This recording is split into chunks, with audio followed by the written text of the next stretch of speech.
नमस्कार सभी उपस्थित अतिथियों, सम्मानित वक्ताओं और प्यारे दर्शकों का हार्दिक स्वागत है। मैं सुप्रिया गुप्ता आज के इस विशेष कार्यक्रम की मेजबानी करने के लिए आपके सामने उपस्थित हूँ। आज हम यहाँ एक महत्वपूर्ण अवसर विश्व हिंदी दिवस का जश्न मनाने के लिए एकत्रित हुए हैं। Special mention of the visit of the NST repertory team to Russia for the World Hindi Day celebrations in Moscow and St. Petersburg. Hindi केवल एक भाषा ही नहीं, अपितु हमारी संस्कृति, हमारी पहचान और हमारे विचारों का माध्यम है। यह हमें जोड़ती है, एक दूसरे से संवाद करने का अवसर देती है और हमारी भावनाओं को व्यक्त करने का एक सशक्त साधन है। हम सभी जानते हैं कि कला और संस्कृति किसी भी भाषा का अभिन्न हिस्सा होते हैं। इस दिन को मनाने का उद्देश्य न केवल हिंदी भाषा को प्रोत्साहित करना है, बल्कि इसे वैश्विक स्तर पर फैलाना भी है। आज के इस कार्यक्रम में हम विभिन्न गतिविधियों का आयोजन करेंगे, जिसमें नाट्य, संगीत और हिंदी भाषा से संबंधित क्विज शामिल होंगे। आज के इस कार्यक्रम का शुभारंभ करने के लिए मैं आमंत्रित करना चाहूंगी मिनिस्टर एजुकेशन माननीय श्री विनय कुमार जी को। कृपया वह मंच पर आकर हमें संबोधित करें। आप सभी उनका स्वागत कीजिए।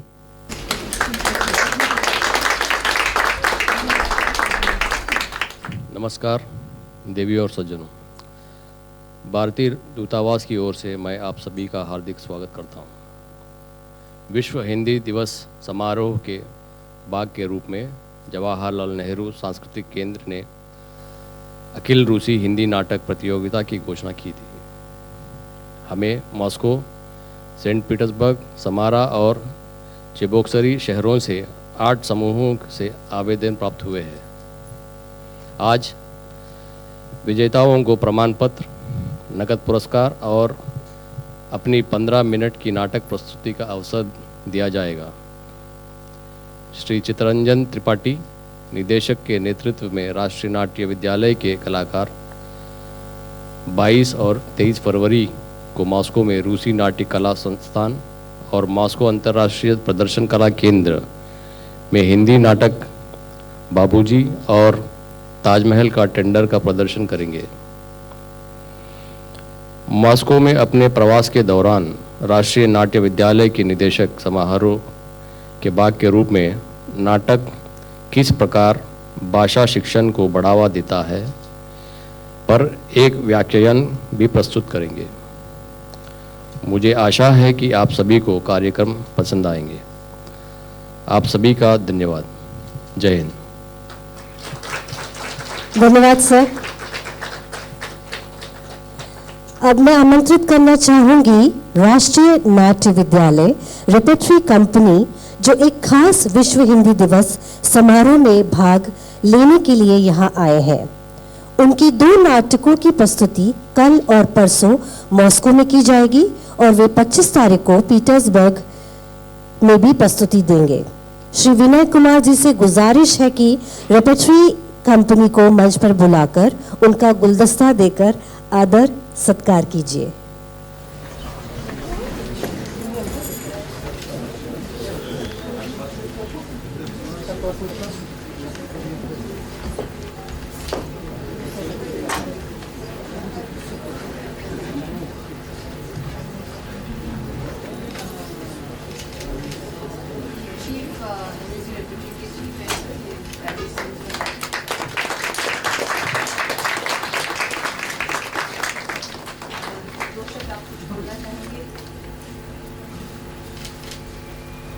नमस्कार आप सभी देवीय सज्जनों का। मैं सबसे पहले तो जवाहर सांस्कृतिक केंद्र मॉस्को दूतावास का मैं बहुत बहुत आभार व्यक्त करता हूं कि आपने हमें इस अवसर पर बुलाया, राष्ट्रीय नाट्य विद्यालय को, रेपेट्री कंपनी को यहाँ पर मौका दिया। आपने 2 दिन अपनी नाट्य प्रस्तुतियों को यहाँ के लोगों के सामने प्रस्तुत करने का, और हम 2 नाटक लेकर के जो आए हैं यहाँ पर, ताजमहल का टेंडर और बाबूजी, इस टीम के साथ। और इसमें आप सभी का जो भरपूर सहयोग मिला उस सब के लिए मैं जितना भी मैं शब्द कहूँ वो कम है। और हम बहुत गर्व के साथ ये मोमेंट को हम जीना चाहते हैं। और अगले 2 दिन जो प्रस्तुतियाँ यहाँ मॉस्को में देंगे और 25 तारीख को सेंट पीटर्सबर्ग में जो प्रस्तुति दी जाएगी, उसके लिए मैं भी आप सभी को यहाँ से तो है ही, मैं रंगमंडल की तरफ से भी आग्रह करता हूँ कि आप आइए, साथ साथ अपने दोस्तों रिश्तेदारों को भी लाइए और एक अलग तरह के नाटक का आनंद उठाइए, आप उसका रसास्वादन कीजिए। बहुत बहुत आभार आप सभी का। इसी के साथ मैं पुनः विशेष दिल से आभार व्यक्त करते हुए इस अगले 2 दिन जो मॉस्को में नाट्य समारोह होने वाला है उसके प्रति आशान्वित रहते हुए हम राष्ट्रीय नाट्य विद्यालय रंगमंडल की तरफ से आप सभी का पुनः हार्दिक अभिनंदन करता हूं। धन्यवाद।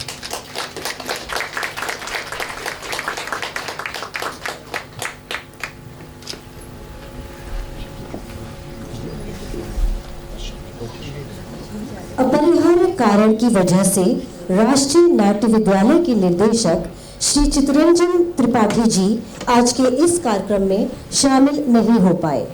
उन्होंने शिक्षा में प्रदर्शन कला के महत्व पर अपने विचार साझा करते हुए एक विशेष वीडियो रिकॉर्डिंग हमें भेजा है। आइए उनको देखते और सुनते हैं।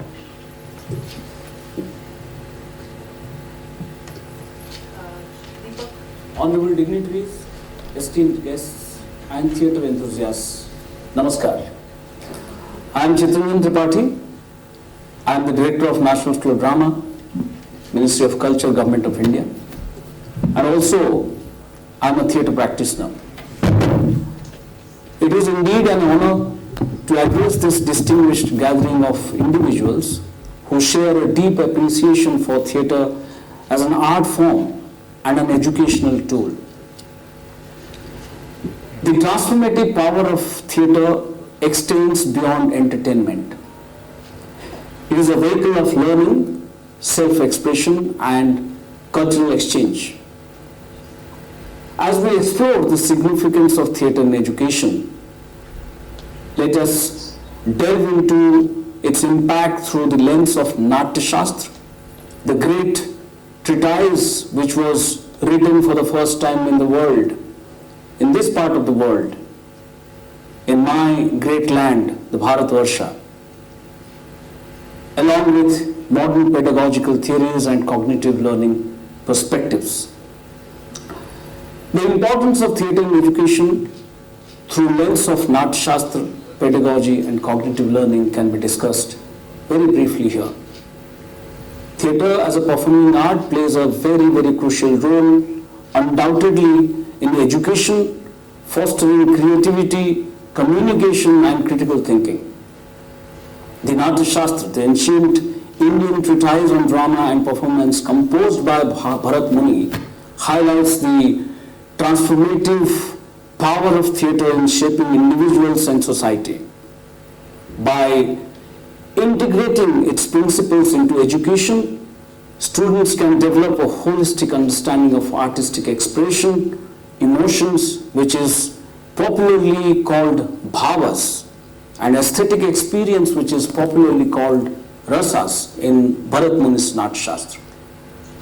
Additionally, theories of education and child psychology, such as those proposed by Jean Piaget, Lev Vygotsky, Howard Gardner, and Jerome Bruner, support the role of theatre in enhancing cognitive, socio-emotional, and experiential learning.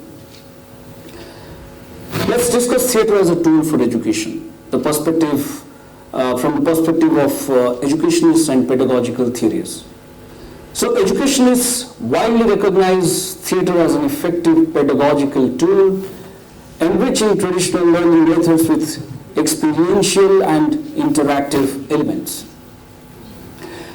Constructivist theories like Piaget and Brunner, socio-cultural learning by Vygotsky, and multiple intelligences by Gardner align closely with the benefits of theatre in education. From a methodological perspective, theatre promotes active learning, critical reflection, and holistic engagement. Theatre certainly enhances communication skills. The Natyashastra emphasizes the importance of effective speech, which is known as Vachik Abhinay. In Natyashastra, we talk about 4 elements of Abhinay: Angik, Vachik, Aharya, Satvik. So Vachik Abhinay is to do with effective speech in performance. And mind you, the entire life is nothing but a series of performances.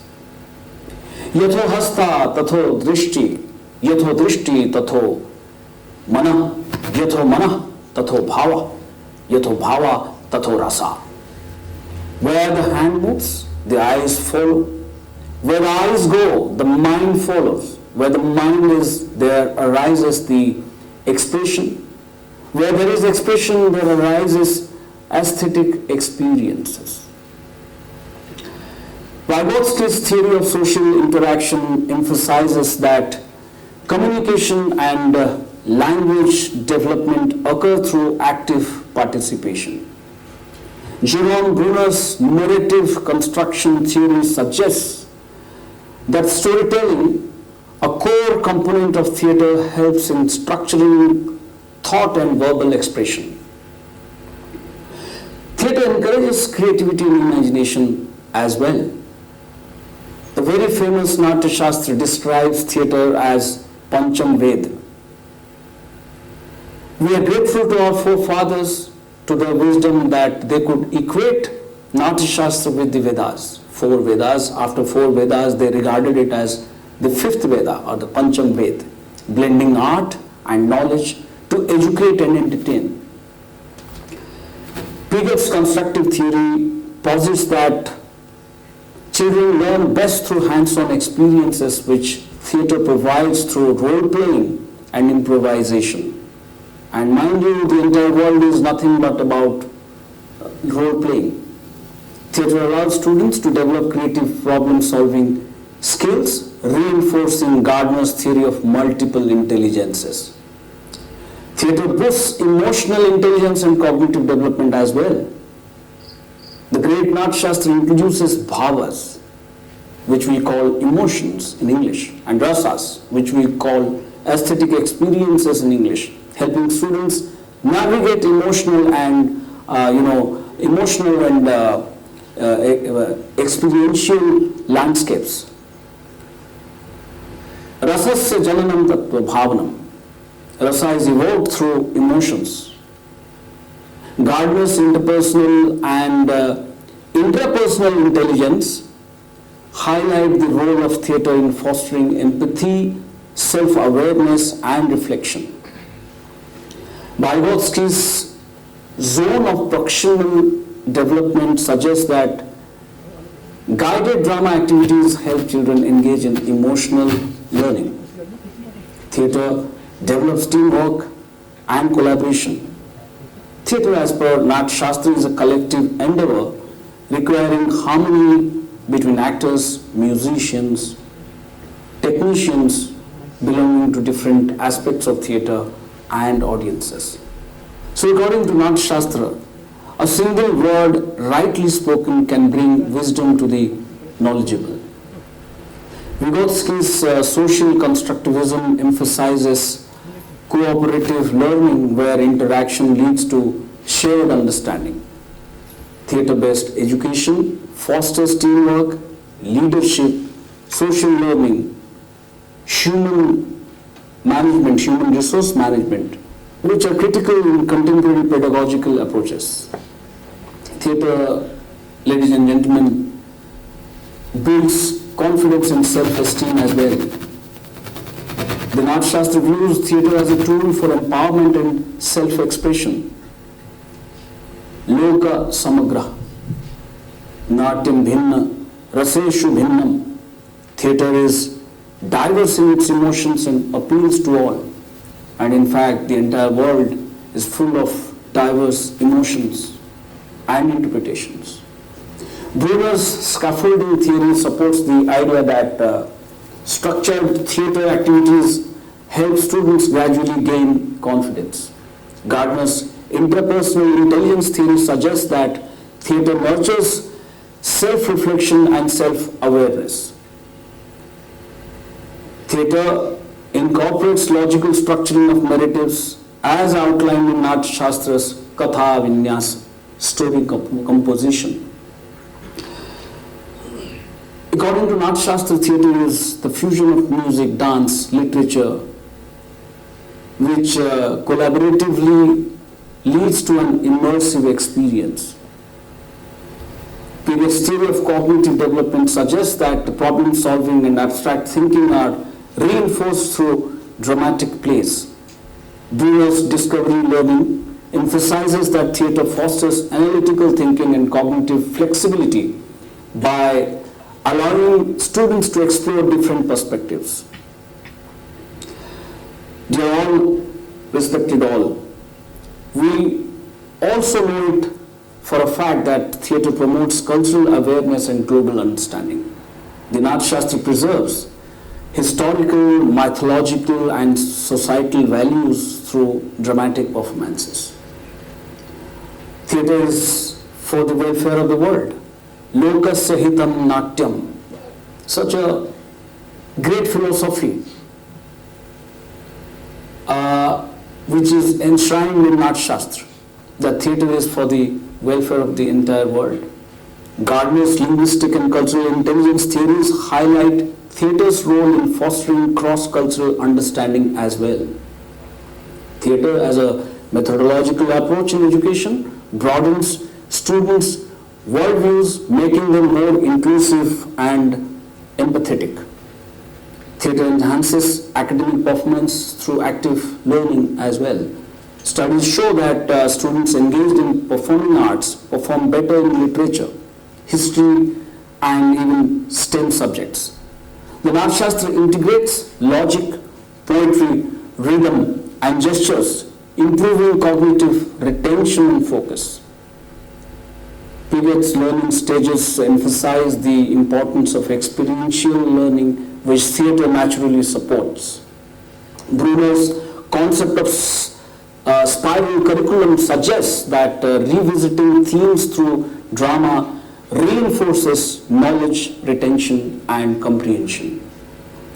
Theatre encourages self-discipline and responsibility. The rigorous training prescribed in Natya Shastra for actors, which is known as Natya Siksha, emphasizes discipline and dedication. Shramena vinayam prapnoti. Through effort, one attains humility.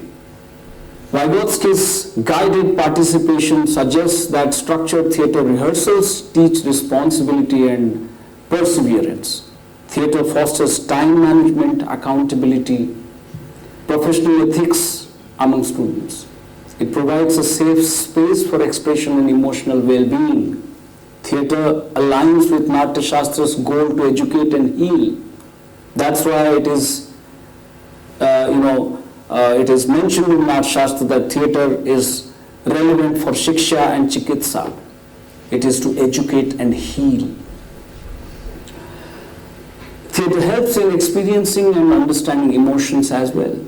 Gardner's bodily kinesthetic intelligence supports theatre as a medium for self-expression through movement and performance. Modern educational psychology views theatre as a therapeutic tool that enhances mental well-being and resilience. So in my conclusion, I can say that incorporating the principles of Natya Shastra along with educational theories, cognitive learning methodologies into education strengthens traditional theatre practices while enhancing students' intellectual, emotional, and social development. Theatre as a pedagogical tool supports active learning, critical thinking, and emotional intelligence, making it indispensable in modern education across the globe. So, theatre as one of the important segments of performing art is very, very vital in the development of personality, development of education, sensitivity, empathy, and humanity across the globe. So let's incorporate theatre into our education system more and more effectively, so that one day the world will be a better place to live. The world will be a better place to live, and also the world will be a better world. And we all will be well aligned emotionally with each other. So, respected dignitaries, ladies and gentlemen, and all the theatre enthusiasts, I would like to conclude by quoting a verse from our great Upanishad, which says in Sanskrit, Udara Charitranam Vasudhaiva Kutumbakam. We all believe that the entire world is just like a family, and to enhance that feeling, to enhance that emotion, we need to incorporate theatre as a performing art into our mainstream education. Thank you. Namaskar. What a beautiful message by Chitranjan Tripathi ji. Shri Tripathi ji के सशक्त विचारों ने हमें और अधिक सोचने और कला के विभिन्न पहलुओं को नए तरीके से देखने की क्षमता प्रदान की है। बहुत बहुत धन्यवाद त्रिपाठी जी। विश्व हिंदी दिवस समारोह के अंतर्गत जेएनसीसी ने एक ऑल रशियन हिंदी नाट्य प्रतियोगिता का आयोजन किया था। मुझे ये बताते हुए बहुत खुशी हो रही है कि हमें विभिन्न शहरों जैसे मॉस्को, पीटर्सबर्ग, समारा और अन्य शहरों से 8 आवेदन प्राप्त हुए थे। यह प्रतिक्रिया रशियन लोगों की हिंदी भाषा और साहित्य के प्रति प्रेम को दर्शाती है। इन ऑनलाइन वीडियो आवेदनों का मूल्यांकन श्री अजय साहू जी, श्रीमती प्रगति टिपनिस, डॉक्टर ततियाना दुबियांस्काया और मिस मधुर कोंकणा राय जी ने किया। आइए वीडियो एप्लीकेशन की एक झलक का आनंद लें।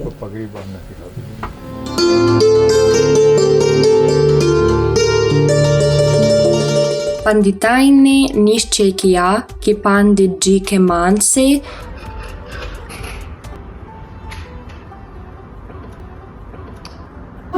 तुम्हारे पास आए।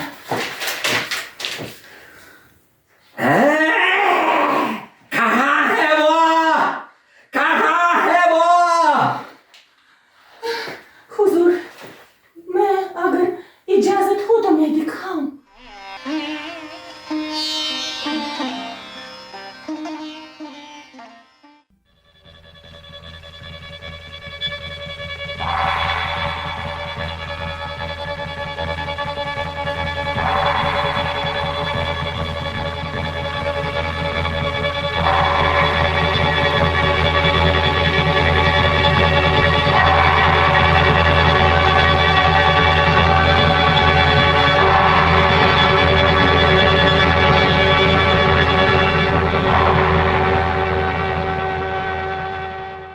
परवानों को अपनी तब नकलों में जलाए जा, गुनाहों को तरीके को अपनी रोशनी से दूर रखने की कोशिश कर।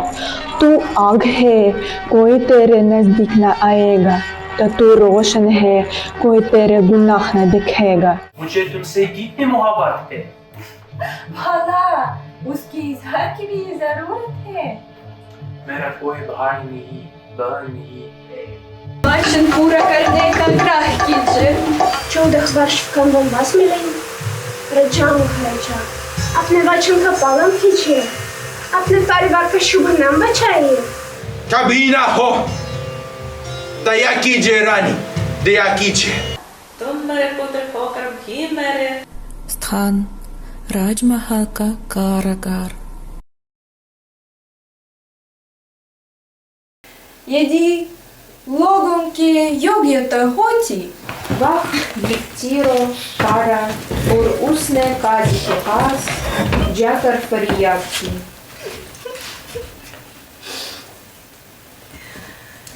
मैंने एक सन्यासी से 3 सवाल पूछे थे। नरेश, नहीं, तुम बोलो।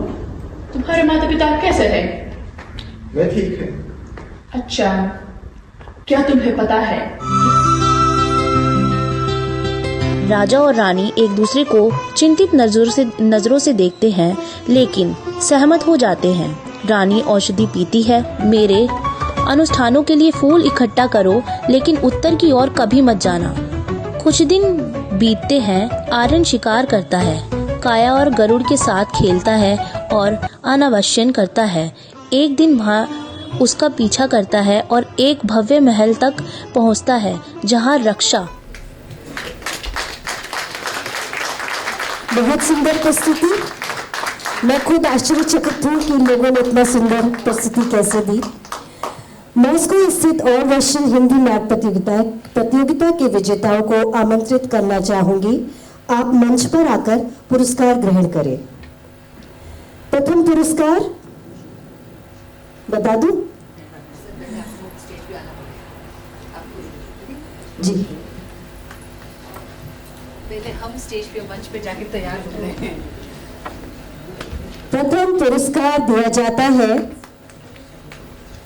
एमगिमे यूनिवर्सिटी।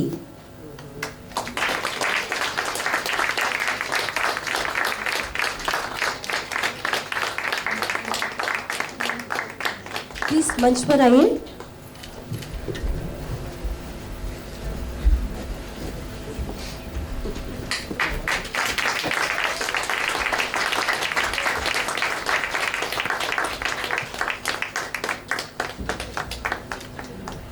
नगद पुरस्कार दिया जा रहा है, सर्टिफिकेट और एक गुलदस्ता।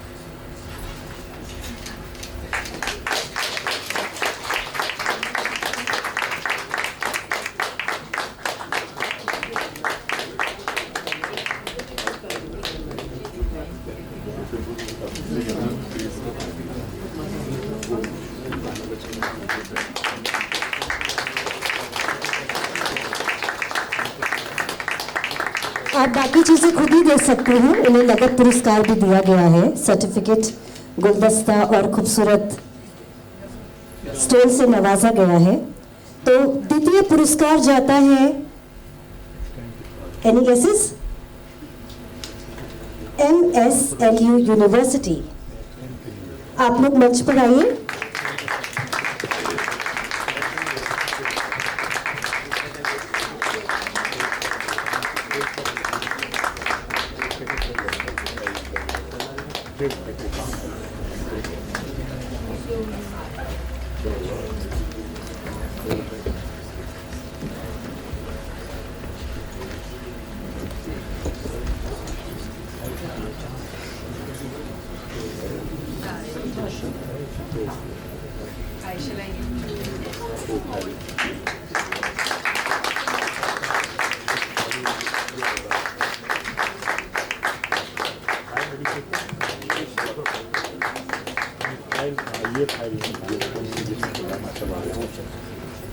इसमें अटैच करते हैं, इसी में भी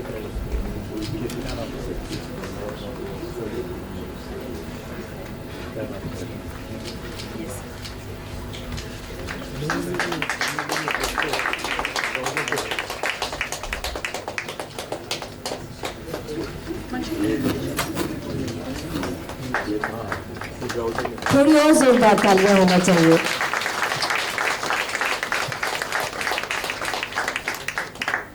तृतीय पुरस्कार जाता है, बताई देती हूँ, MSU यूनिवर्सिटी।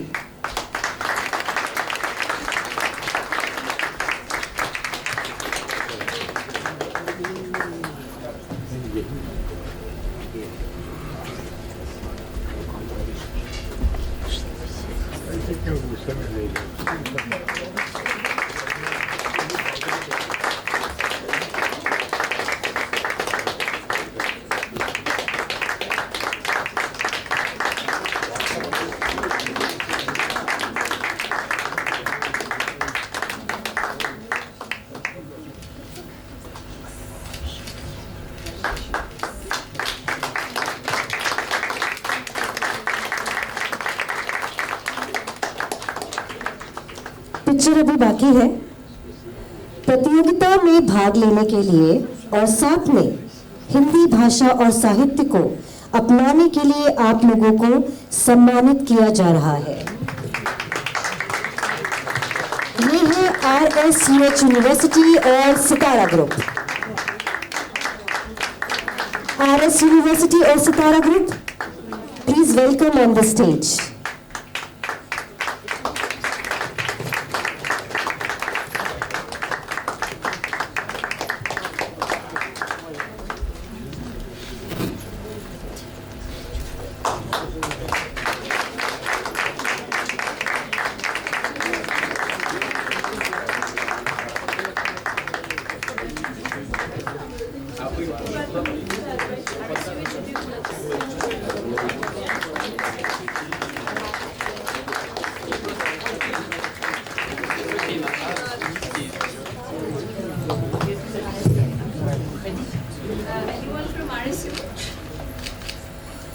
RSUH यूनिवर्सिटी से कोई यहाँ पर है?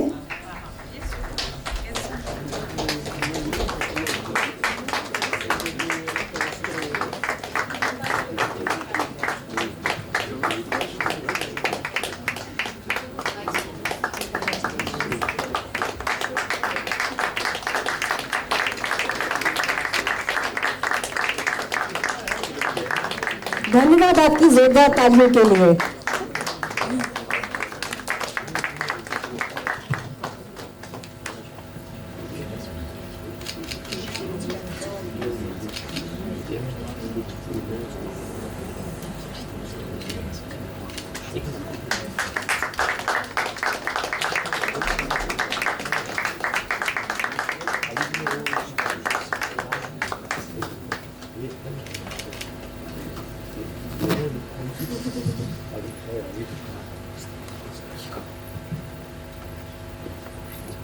आप सभी को बहुत बहुत बहुत बहुत बधाई।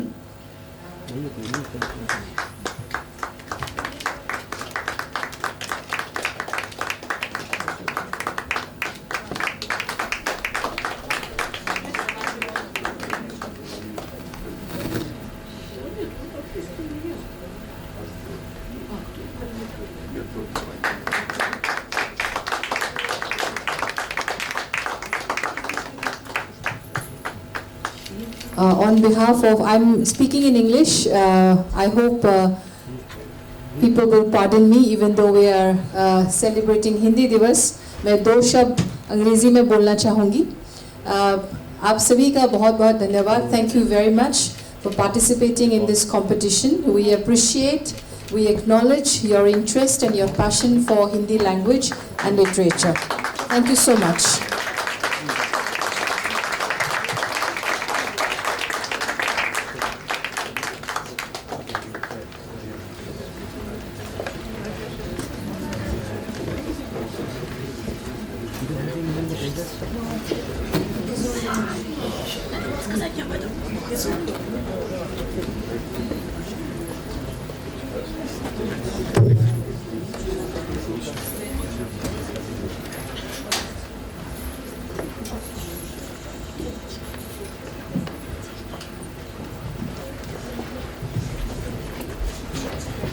आप सभी को एक बार फिर से बधाई। अब हम देखेंगे ऑल रूस हिंदी नाट्य प्रतियोगिताओं के विजेता द्वारा एक अद्भुत प्रदर्शन। तो जोरदार तालियों के साथ इनका स्वागत कीजिए।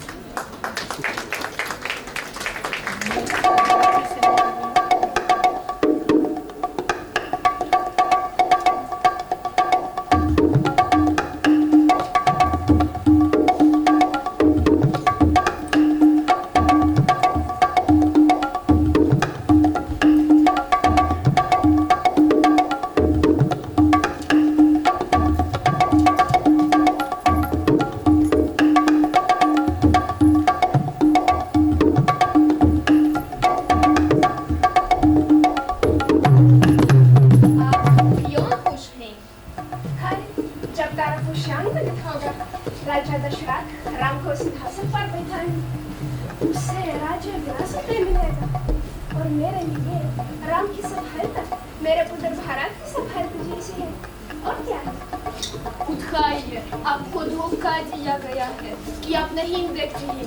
आप पर सबसे बड़ा खतरा मंडरा रहा है।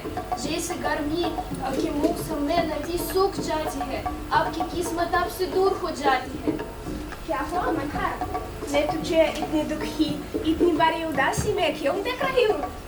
मुझे बहुत बड़ा डर एवं चिंता है और इसके कारण मैंने आपको जल्दी से खोजने की कोशिश की। ओ कैकेयी, आपके सब हाल तो मुझे बहुत दुखी करते। निसंदेह आपकी भलाई, ये मेरी भलाई भी है। रजवंश में पैदा हुई आप राजा की पत्नी है। क्या प्राणी के विशेष अधिकारों को नहीं समझती हैं? आपके पति आपसे सुंदरता रखवाली करते हैं, पर वे चालाक हैं। वे आपके पति नहीं है, आपको दुश्मन ही है और आपकी छाती पर आप संगारम कर दिया। आज राजा दशरथ ने आपकी खुशी को नष्ट कर दिया, राम को सिंहासन पर लेकर। किंतु मैं राम एवं भरत के बीच कोई अंतर नहीं देखती हूँ और मैं इतनी खुश हूँ कि राम पूरी जगत पर राज्य करेगा। कोई भी समाचार मेरे लिए इतना सुखा नहीं था। रुक जाओ, अब कैसे खुश हो सकती है उदासी? भरत को जान से सिंहासन का अधिकार है, पर चूंकि वो सबसे छोटा है उसे कुछ नहीं मिलेगा। मैं आपके बेटे के बारे में सोचती हूँ। आपके विरोधी कौशल्य का पुत्र कल रोशनी तारा पूछे की रोशनी में सिंहासन पर बैठेगा। बड़ी खुशी से वो अपने विरोधियों को दूर भेज देगा और आप उसकी दासी बन जाएंगे और हाथ जोड़कर उसका सम्मान करेंगे। राम के परिवार के सब औरतें खुश होंगी, लेकिन आप अपनी बहू के साथ भरत के सफाइयों पर रोएंगे। किंतु निष्पाप राम को राज्य चलाने में सहायता की आवश्यकता होगी। 100 वर्ष के बाद निसंदेह भरत राम को सिंहासन पर बदलाएगा। कौशल्य मेरे प्रति बड़ा सम्मान दिखाती है। यदि राम राजा बनेगा तो भरत भी राज्य करेगा, क्योंकि राम उसके सब भाइयों के प्रति समान व्यवहार करता है। अपनी मूर्खता में आप सत्य को नहीं देखती है और आपको समझ नहीं आ रहा है कि क्या होने वाला है। राम राजा बनेगा और सीधा से उसका पुत्र सिंहासन का उत्तराधिकारी होगा। उसका राजवंश भरत की उपेक्षा ही करेगा।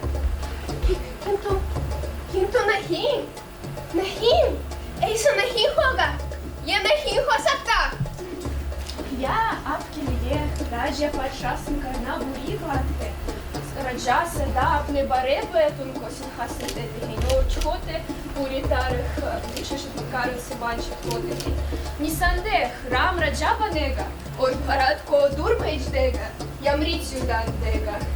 आपको पहला कदम उठाना उचित है।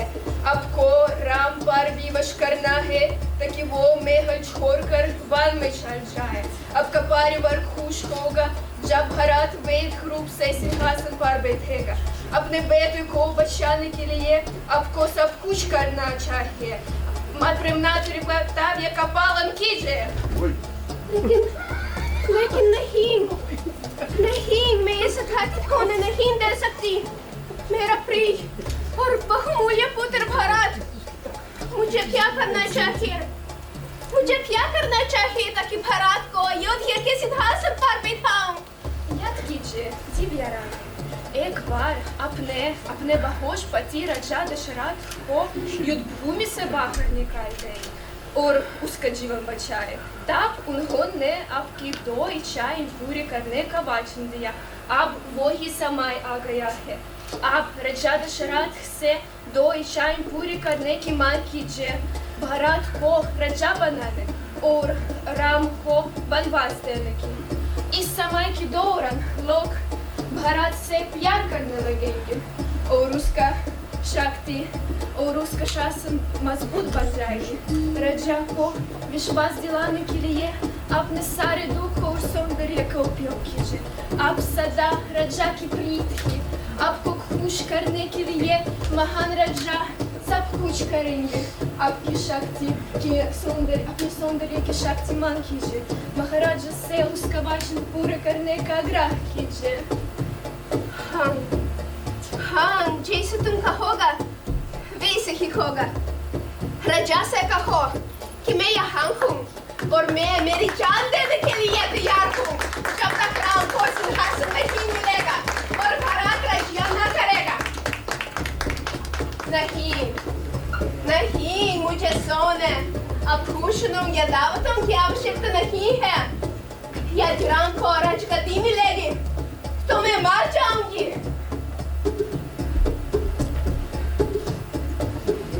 यदि राम सिंहासन पर चढ़ेगा तो मैं मर जाऊंगी। सुंदरता देवी, आपकी दुख क्यों लगा? आपका अपमान किसने किया? मुझे बताइए। ओह, प्रिय रानी, मैं आपके लिए सागर को भी सुखा दूं। आपकी चिंता का कारण क्या है? मुझे बताए। रोए मत रानी, रोए मत रानी। आपकी दुख ऐसी यातना है। मैं आपको दुख को दूर करूंगा, मानो सूरज सुबह के कुकरे दूर करता है। किसने मेरा अपमान नहीं किया राजा, किंतु मेरे एक इच्छा है। लेकिन फिर मुझे वचन दीजिए, तब मैं आपको ये बताऊंगी। राम के नाम से कह के मैं आपसे बोलने का आग्रह करता हूं। मुझे पार दया इस दुख से बचाए। आपकी इच्छा क्या है? मैं सभी जो आपकी खुश करूंगा पूरा कर दूंगा। मुझे दिन और रात की कसम दीजिए कि आप मेरी इच्छा को पूरा करेंगे। देवता साक्षी हो। इसमें शक नहीं। मेरे जीवन और मेरे प्रिय पुत्र की कसम खाता हूँ। अच्छा, मुझे आप पर विश्वास है। लेकिन राजा, क्या आपको याद है कि जब देवताओं एवं असुरों के बीच लड़ाई में आपको चोट पहुंच गई, मैंने आपको बेच दिया। तो तब राजा आपने मेरी 2 इच्छाएं पूरी करने का वचन किया। अब उसे पूरा करने का समय आया है। बेशक मुझे याद है। मैं कोई भी इच्छा पूरी करूंगा। तो कल के राजतिलक कार्यक्रम राम के बजाय मेरे पुत्र भारत के लिए आयोजित हो और निष्पाप राम को 14 वर्ष का वनवास मिलेगा। राजाओं का राजा, अपने वचन का पालन कीजिए, अपने परिवार का शुभ नाम बचाइए। यह सपना है या मेरे दिमाग पर छाई आ गई है? ये सच नहीं हो सकता। राम ने आपका क्या अपमान किया? सारे विश्व राम की सद्भावना की प्रशंसा की जाती है। विश्व सूरज के बिना अस्तित्व रखे, फसल वर्ष के बिना पैदा हो। लेकिन मेरा पुत्र राम से दूर रहना ही हो सकता। रोकिए ये दुष्ट विचार को छोड़ दीजिए। विश्वासघाती राजा, आपकी भावियत व्यर्थ झूठ है। आपने कसम खाई। मुझे विश्वास नहीं हो रहा कि आपकी ऐसी कर रही हैं। आपके लिए राम उधर भारत जैसे आपके लिए प्रिय नहीं है। मैंने आपको मेरी 2 इच्छाएं बताई दैनिक क्षात्री, तो उनकी पूरा कीजिए और मेरा खानदान मत करो। अगर आपके राज्य दशरथ जो हमेशा अपने वचनों को पूरा करते हैं। मैं बूढ़ा और बीमार हूँ कहीं मेरा अंत निकट है। मुझ पर दया कीजिए रानी। मैं आपकी कोई भी इच्छा पूरी करूंगा, लेकिन मुझे मेरा बेटा से अलग ना करना। आप महान ऋषियों से क्या कहें जब वे आपसे आपकी भावियत के बारे में पूछें? की दया से मैं जीवित रहा, किंतु उसे दिया गया वचन मैंने तोड़ दिया। आप यही कहें, यदि राम को सिंहासन मिलेगा तो मैं तुरंत चार खाऊंगी और आपकी आंखों के सामने मर जाऊंगी। पर इस दुष्ट योजना किसने थोप दी? क्या आपको शर्म नहीं आती? अगर इस दुष्ट योजना को छोड़ दीजिए। अगर आपका दिल आपका पति और भारत और सारे विश्व के प्रति निष्ठावान हैं।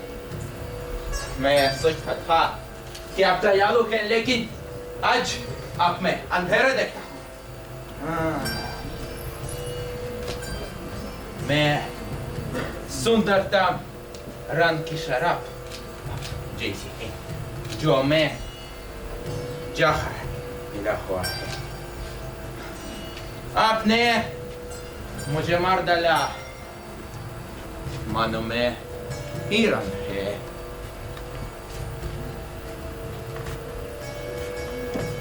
जो शिकारी की सुरीली का आवाज की शिकार बनाया गया है, मानो मृत्यु के साथ मैं आपके साथ खेलता था, मानो शाम से मैं आपसे लाड़ प्यार करता था।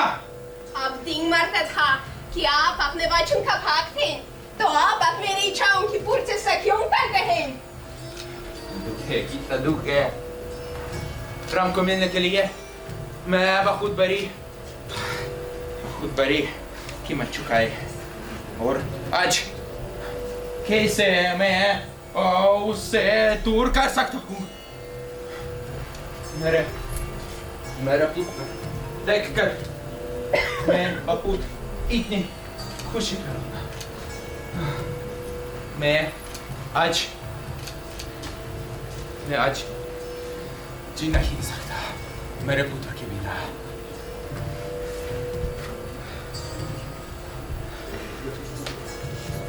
मुझे प्रकाश को नहीं चाहता हूँ। सुबह कभी ना हो। दया कीजिए रानी, दया कीजिए। आपको दुष्ट विचार को छोड़ दीजिए। मैं आपके सामने सिर झुकाता हूँ। दया कीजिए। किसी भी आदमी का नैतिक उच्चतम कर्तव्य है सच्चा होना। मैंने दिखाया कि आपका कर्तव्य क्या है। यदि आप अपने वचन को पूरा न करेंगे, तो मैं यही हत्या करूंगी।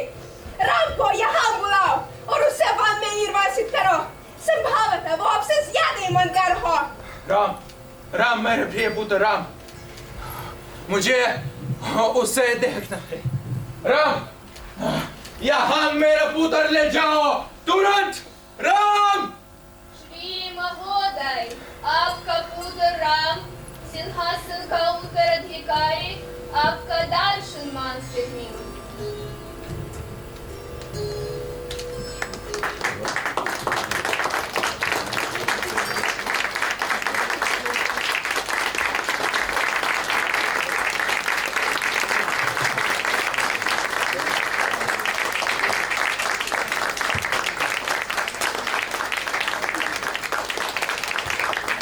धन्यवाद। सभी प्रतिभागियों की प्रस्तुति बहुत ही सुंदर और सराहनीय है।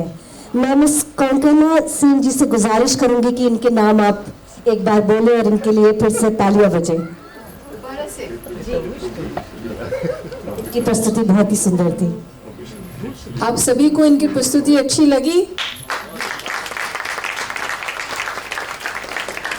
और इनका भी सौभाग्य है कि इनको राष्ट्रीय नाट्य विद्यालय की जो रेपर्टरी कंपनी है उनके सामने अपनी प्रस्तुति रखने का मौका मिला। ये उनके लिए भी बहुत सौभाग्य की बात है।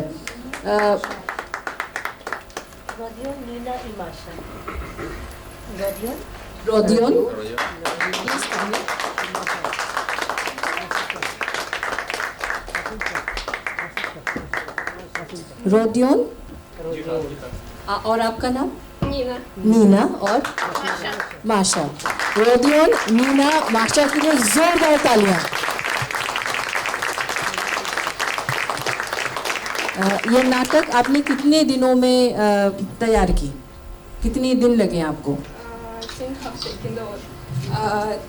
के दौरान। 3 हफ्ते के दौरान।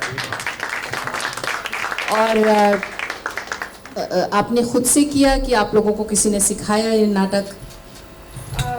जी नहीं, हम सबसे पहले रूसी में हमारे प्रस्तुति की तैयारी की और इसके बाद हम हिंदी में अनुवाद करते थे। आप कुछ बोलना चाहेंगे? मैं बहुत खुश हूँ कि हम यहाँ है और हम आपके लिए इस कर सकते हैं और हमारे लिए भारतीय संस्कृति बहुत बहुत रोचक है। इस बात हम इस कहानी के बारे में आप के लिए बताए चाहा। माशा, आप कुछ बोलना चाहें? आप सभी लोगों के लिए बहुत बहुत धन्यवाद कि हमें ऐसा मौका मिल गया तो हम सब यहीं उपस्थित होकर बहुत खुश हैं। थैंक यू सो मच, बहुत बहुत धन्यवाद आप लोगों का।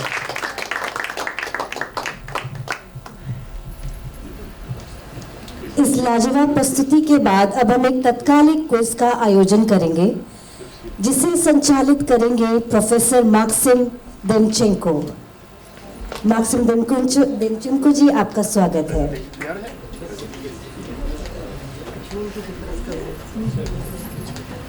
नमस्कार दोस्तों।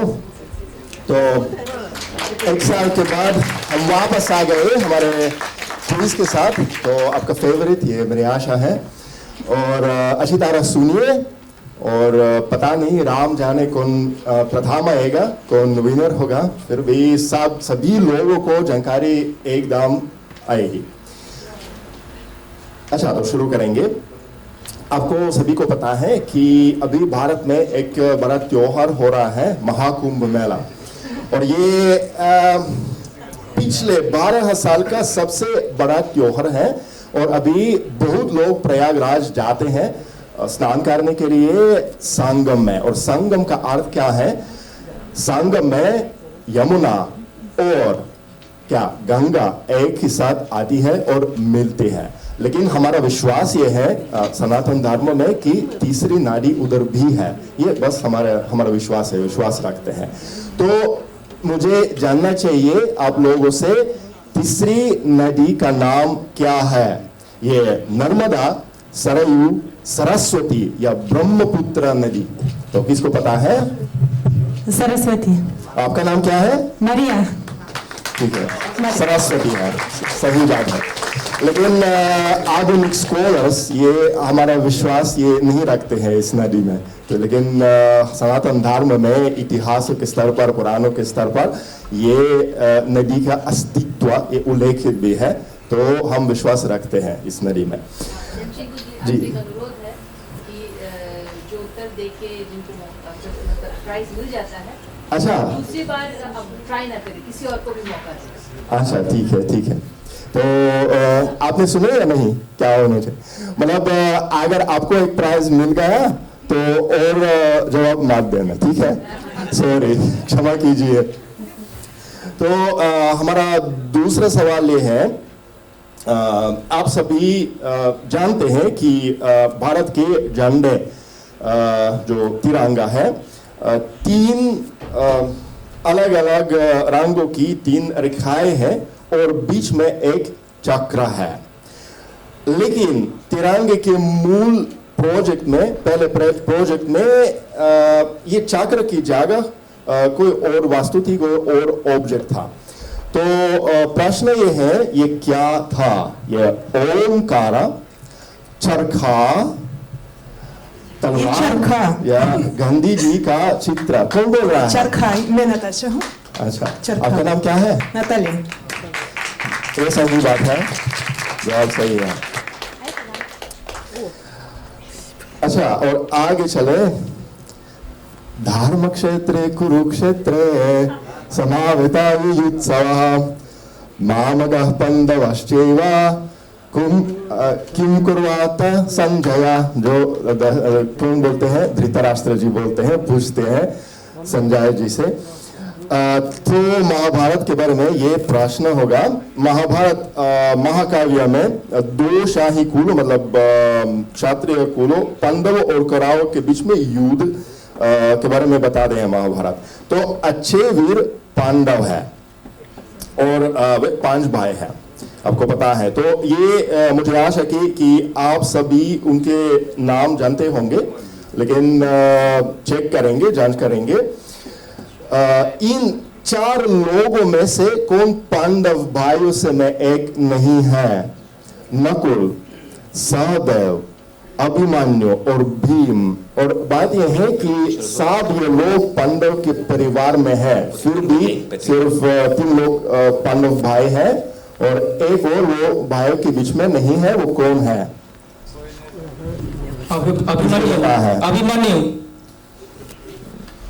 अभिमन्यु।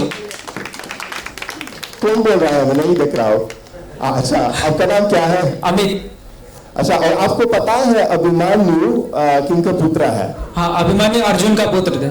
अच्छा, और माता जी कौन है? द्रौपदी। नहीं, क्योंकि आप मेरा तिया है तो इसलिए दूसरे प्रश्न पूछ रहे हैं। सुभाद्रा जी, हाँ। तो जब आप सभी लोग देखते हैं कि भगवान जगन्नाथ बलराम बलदेव जी के साथ और सुभद्रा जी के साथ निकालते हैं रथ यात्रा के दौरान, तो मतलब सुभद्रा कौन है? ये भगवान कृष्ण की बहन है और अर्जुन उनके पति है और अभिमन्यु पुत्र है। तो ये सही बात है, ये अभिमन्यु है।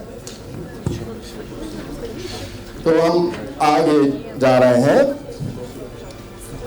अजंता और एलोरा ये बहुत प्रसिद्ध जगह भारत में है और मतलब बहुत लोग सारे संसार के उधर जाते हैं ये विजिट करने के लिए। तो प्राचीन गुफाओं, मूर्तियों और चित्रों को देखने के लिए रूस से काफी लोग भी जाते हैं और आशा है कि आप लोगों के बीच में कोई है जो उधर गए थे। और मैं जानना चाहता हूँ आप लोगों से कि अजंता और एलोरा की गुफाओं भारत के किस राज्य में स्थित है? मतलब कौन से स्टेट में? मध्य प्रदेश, और मध्य प्रदेश में भी खजुराहो है जो काफी प्रसिद्ध भी है। कर्नाटक, मतलब कर्नाटक शायद संगीत म्यूजिक के कारण बहुत प्रसिद्ध राज्य है। महाराष्ट्र जिसमें मुंबई, पुणे, नासिक भी है। और गोवा, तो गोवा से बहुत रूसी लोग जाते हैं ये एलोरा अजंता देखने के लिए। तो कौन बोलेगा, कौन बताएगा? महाराष्ट्र पहले था। महाराष्ट्र, अच्छा ठीक है, सही बात है, महाराष्ट्र।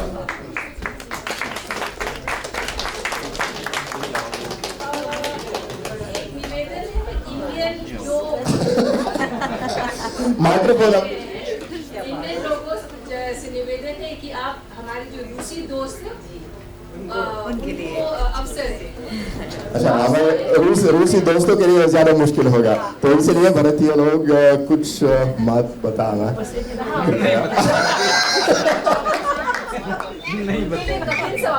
हाँ, तो रूसी लोगों के लिए सवाल और कठिन सवाल होंगे, ये थोड़े से आसान है जो कि हम अपने रूसी दोस्तों के लिए रखें। ठीक है, पता नहीं आज सवाल कठिन है या नहीं, लेकिन 2024 मतलब पिछले साल में एक 18 वर्षीय भारतीय लड़का विश्व शतरंज चैंपियन बना। शतरंज ये क्या है? रूसी लोग बोल सकते हैं ये क्या है? चेस। भारतीय लोगों को तो पता है, रूसी लोगों से पूछ रहा हूँ तो मतलब क्या है? शाखमत, चेस वर्ल्ड चैंपियन बना। तो तमाम भारतीय और कई अंतरराष्ट्रीय अखबारों ने उनके फोटो पहले पत्र पर छपी। तो इनका नाम क्या है ये मुझे जानना चाहिए। मुकेश डोमराजू, विराट कोहली, अक्षय कुमार या अनिल कपूर। तो उन लोगों के बीच में कौन जानता है? एक लड़का है उधर शायद।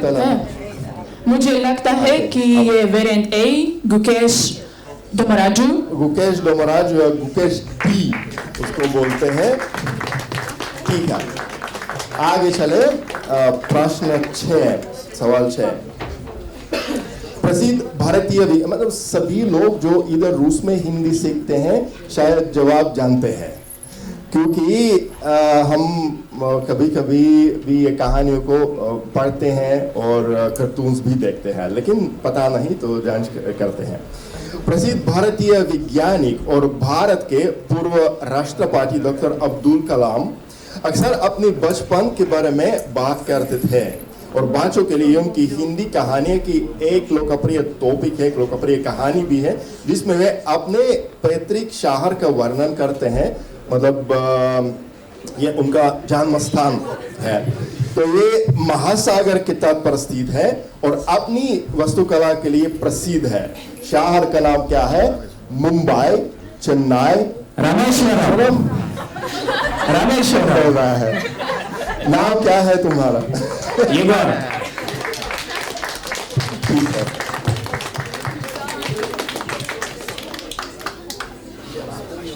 अच्छा, आगे चले, क्योंकि मैंने कहा कि सभी लोग जो इधर हिंदी सीखते हैं ये कार्टून्स देखते हैं, शायद लोग पता नहीं, शायद कलीग्स भी दिखाते हैं ये कार्टून अब्दुल कलाम वाले, जिसमें वो रामेश्वरम में उनके साथ उनके पास एक दोस्त थे जो मुसलमान थे, शायद पता नहीं अब अगर आपको पता है, लेकिन काफ़ी फेमस है कार्टून। और मुझे पता है कि भारत में लोग अंग्रेजी भी सीखते हैं इस कार्टून से, और हम हिंदी सीखते हैं और भारत में लोग अंग्रेजी सीखते हैं। ठीक है, तो आगे चले। भारतीय संस्कृति में ये भाषा के बारे में सवाल होगा, मतलब हिंदी भाषा के बारे में। भारतीय संस्कृति में जब लोगों की शादी होती है तो दूल्हा दोस्तों और रिश्तेदारों के साथ खूबसूरती से सजी हुई कारों मतलब गाड़ियों में जाते हैं। वे दुल्हन के माता पिता और परिवार से मिलने के लिए उसके घर की ओर बढ़ रहे हैं, जा रहे हैं।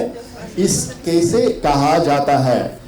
टोली, बारात, अखाड़ा या परिवार। ये चार शब्दों का मतलब एक ही है जो ग्रुप है। मैं सोच रही हूँ कि यहाँ परिवार। अच्छा, आपका नाम क्या है? मेरा नाम मरगो। और माइक तो उधर है। कौन प्रधान था? अच्छा, जी क्या? परिवार। जी, परिवार। नहीं, ऐसी भी बात नहीं है। ये तो मैं उधर देख रहा हूँ, लेकिन माइक्रोफोन कहाँ है? क्यों माइक्रोफोन?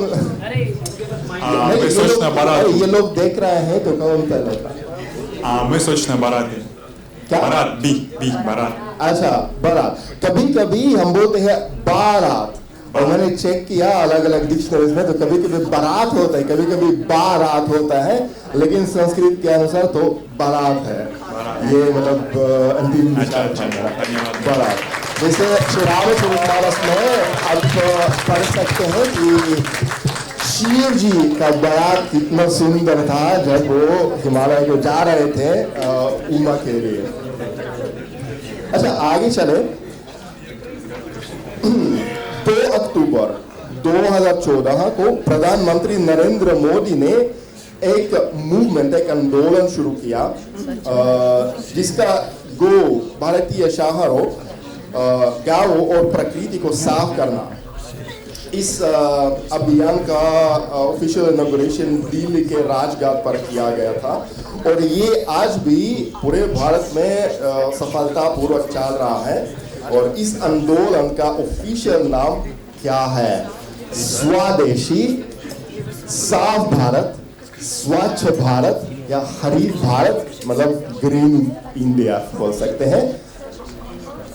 मेरा जवाब है सी, स्वच्छ भारत। स्वच्छ भारत, ठीक है, सही बात। और स्वदेशी क्या है? आप बोल सकती है स्वदेशी क्या है? माइक्रोफोन दे दीजिए। स्वदेशी स्वदेशी है एक कार्यक्रम जो महात्मा गांधी ने आयोजित किया। अच्छा, अच्छी बात है ना, सही बात, ठीक है। और रूसी लोगों के बीच में कौन गोवा गया था? गोवा एक और नहीं, वो पता नहीं, मुझे लगा कि सब लोग गए थे गोवा, सब लोग, सिर्फ आप बिल्कुल गए। मैं एक बार गया था, जैसे मैं भारत को 2006 से हर साल जाता हूँ, काफ़ी समय उधर बिताता हूँ, लेकिन गोवा के लिए समय नहीं मिला। एक बार गया, एक हफ्ते के लिए, एक ऑफिशियल प्रोग्राम के लिए बस, क्योंकि बहुत विदेशी लोग हैं तो मेरे को इतनी रोचक जगह नहीं है, लेकिन फिर भी हर साल हजारों रूसी पर्यटक गोवा आते हैं। वे अपनी छुट्टियां साफ समुद्र तटों पर बिताना पसंद करते हैं। वे सुंदर सूर्यास्त और समुद्र में तैराकी का आनंद लेते हैं। तो यहाँ अरम्बोल, मोरिजी, कैंडोली जैसे जगहों को हर कोई जानता है, लेकिन गोवा का राज्य की राजधानी मतलब कैपिटल का नाम क्या है? गोवा राज्य की राजधानी क्या है? पणजी। कौन बोल रहा है? अच्छा, आप भी गए? आपको हिंदी नहीं आती है या आती है? आप गई थी वही? Have you been to Goa?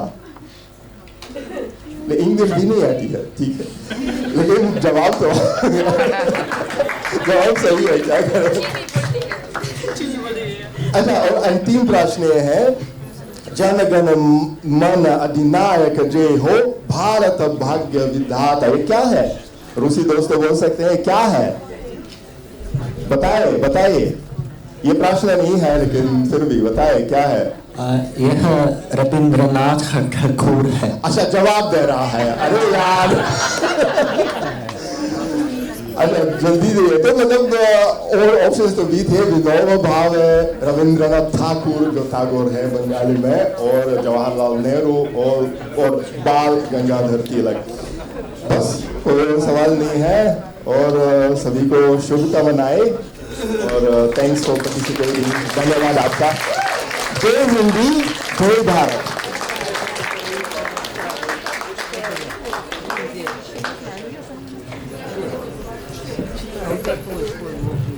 धन्यवाद मासूम जी। आशा है कि आप लोगों ने ये क्विज का विनोद पूर्वक आनंद उठाया होगा, है ना? अब हम कार्यक्रम का समापन करते हुए स्वादिष्ट जलपान की ओर बढ़ते हैं।